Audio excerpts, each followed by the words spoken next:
ഇന്നത്തെ റെസിപ്പി ഒരു ചീമച്ചക്ക പെരുമ്പയറിട്ട എരിശ്ശേരിയാണ്. അതിനായിട്ട് 1½ കപ്പ് വൻപയറെടുത്ത് വേവിച്ച് 4 വിസിലാക്കി വെച്ചിട്ടുണ്ട്.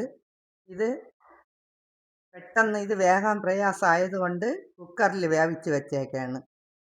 അതിനുശേഷം ഈ ചീമച്ചക്ക ആദ്യം ചട്ടിയിലേക്ക് ചേർത്ത് വെള്ളവും കൂടെ ഒഴിച്ച് വേവിക്കണം. വേവിച്ചിട്ട് ഈ പെരുമ്പയറിടാം. അതിനായിട്ട് ഒരു ചട്ടി അടുപ്പിൽ വെച്ച് സ്റ്റൗ ഓൺ ചെയ്ത് ചട്ടി ചൂടായിട്ടുണ്ട്. 1 സ്പൂൺ പച്ച വെളിച്ചെണ്ണ ഒഴിച്ചു കൊടുക്കാം. അതിനുശേഷം ഇതിലേക്ക് ഈ ചക്ക ചേർത്ത് കൊടുക്കാം. ഇതിലേക്ക് ഇനി 3 പച്ചമുളക് 2 കട്ട് ചെയ്തത് അതും കൂടെ ചേർക്കാം. ആവശ്യത്തിന് വെള്ളവും ചേർത്ത് കൊടുക്കാം.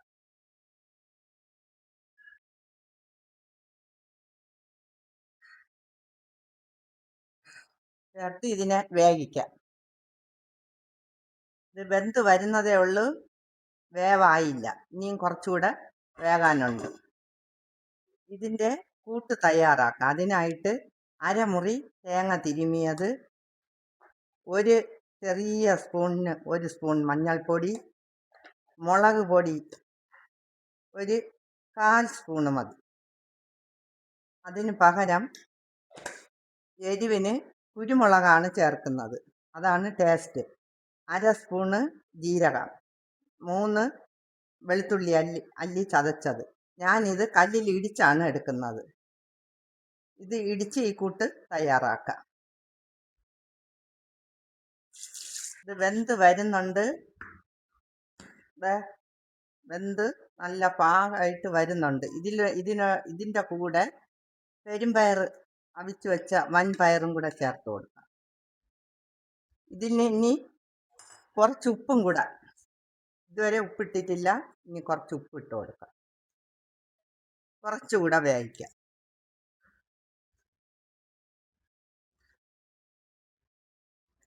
വൻപയർ ഇതിൻ്റെ കൂടെ ചേർത്ത് നല്ല ഇളക്കി യോജിപ്പിച്ച് കുറച്ചുകൂടെ വേകാൻ വയ്ക്കാം. ഇതെല്ലാം വെന്ത് നല്ല പാകമായിട്ടുണ്ട്. ഇനി നമുക്ക് ഇതിലേക്ക് നേരത്തെ വെച്ചിരുന്ന കൂട്ട് ഒന്ന് ചതച്ചെടുത്തതാണ്. മിക്സിയിൽ ചെറുതായിട്ടൊന്ന് ക്രഷ് ചെയ്തെടുത്തതാണ്. വേണ്ട, ഇങ്ങനെ നല്ല അരയാൻ പാടില്ല. ഈ കൂട്ട് ഇതിലേക്ക് ഇട്ട് കൊടുക്കാം. കുരുമുളകൊന്നും നല്ല അരഞ്ഞു പോകല്ലേ, എങ്കിൽ അതിൻ്റെ ആ ടേസ്റ്റ് അങ്ങ് മാറിപ്പോവും. ഇതിലേക്ക് ഇനി കുറച്ച് ചൂടുവെള്ളം, ഇനി തണുത്ത വെള്ളം ഒഴിക്കാൻ പാടില്ല, ചൂടുവെള്ളവും കൂടെ ഒഴിച്ച് ഒന്ന് മിക്സ് ആക്കി ഇളക്കി നല്ല രീതിയിൽ ഇളക്കി മിക്സ് ആക്കി കൊടുക്കാം.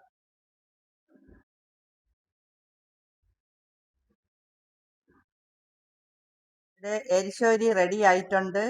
നല്ല തിളച്ച് നല്ല വെട്ടി 2 തിളച്ചാൽ പിന്നെ മതിയാകും. ഇതിൻ്റെ പരുവം നല്ല കറക്റ്റാണ്. നല്ല കുരുമുളകിൻ്റെയും വെളുത്തുള്ളിയുടെയും കറിവേപ്പിലയുടെ മണം എല്ലാം ഇളകുന്നുണ്ട്. നല്ല മണം കേൾക്കുമ്പോൾ തന്നെ കഴിക്കാൻ തോന്നുന്നുണ്ട്. ഇത് ഇനി കടുക് താളിച്ചൊഴിക്കാം. കടുക് താളിക്കാനായിട്ട് ഒരു പാൻ അടുപ്പത്ത് വെച്ച് സ്റ്റൗ ഓൺ ചെയ്ത് ഇനി ഇതിലേക്ക് എണ്ണ ഒഴിച്ചു കൊടുക്കാം. ഒരു 3 സ്പൂണ് എണ്ണ ഒഴിക്കുന്നുണ്ട്. എണ്ണ ചൂടായിട്ടുണ്ട്. ഇതിലേക്ക് 1 സ്പൂൺ കടുക് ഇട്ട് കൊടുക്കാം. കടുക് പൊട്ടി വരുന്നുണ്ട്. ഇതിലേക്ക് ഉള്ളി, ചെറിയ ഉള്ളി ചെറുതായി അരിഞ്ഞത് അത് ചേർത്ത് കൊടുക്കാം. അത് ഒന്ന് പൊരിഞ്ഞ് വരുമ്പോഴത്തേക്ക് അടുത്ത് മുളകും കൂടെ ഇട്ട് കൊടുക്കണം. ഇതിലേക്ക് ഇനി മുളക് ചേർത്ത് അത് പൊരിഞ്ഞ് വരുന്ന സമയം ഇതിലേക്ക് കുറച്ച് ഉഴുന്നിൻ്റെ ആവശ്യമുണ്ട്. ആ ഉഴുന്നും കൂടെ ഇതിലേക്ക് ചേർത്ത് കൊടുക്കാം. അത് പൊരിയട്ടെ. പൊരിഞ്ഞ് വന്നിട്ട് അടുത്ത് കറിവേപ്പില ചേർത്ത് കൊടുക്കാം. ഇനി ഇതിലേക്ക് കടുക് താളിച്ചത് ഒഴിച്ചു കൊടുക്കാം. എന്നിട്ട് എല്ലാം കൂടെ ഇളക്കി യോജിപ്പിച്ച് കൊടുക്കാം.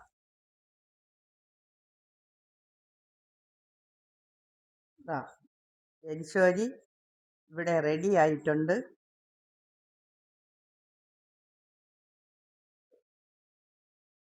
എരിശ്ശേരി റെഡി ആയിട്ടുണ്ട്.